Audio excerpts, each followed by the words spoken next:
চিৎকার দিলাম, মা মা, আমার বউ কই? মা দৌড়ে আসলো চিৎকার করে, কি রে, কি হয়েছে? আমার বউ মারাছে। ওই দেখ কি কস?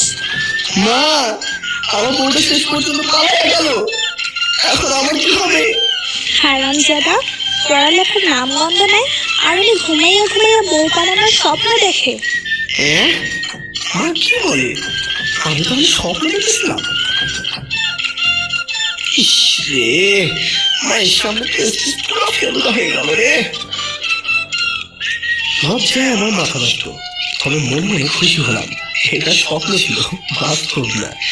আসলে আমার দোষ না। শোভা সবসময় আমাকে বলে আমি নাকি ক্যাবলাকান্ত মার্কা স্মার্ট, বিয়ের পরে নাকি আমার বউ পালাইবে। সারাক্ষণ শুধু কথা বলে তো, তাই এখন ঘুমের মধ্যে বউ পালানোর স্বপ্ন দেখি। শোভা হচ্ছে আমার বাসার মালিকের মেয়ে, অনার্স প্রথম বছর পড়ে, আর আমি হচ্ছে আশিক।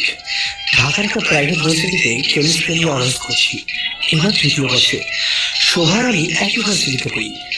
মেয়েটা সবসময় আমাকে শাসন করে। আমি বয়সে আর ক্লাসে ওর থেকে বড়, কিন্তু শাসন দেখে মনে হয় আমি ওর থেকে অনেক ছোট। এই মেয়েটার জন্য আজ পর্যন্ত প্রেমই করতে পারলাম না। যে মেয়ের সাথে প্রেম করতে চাই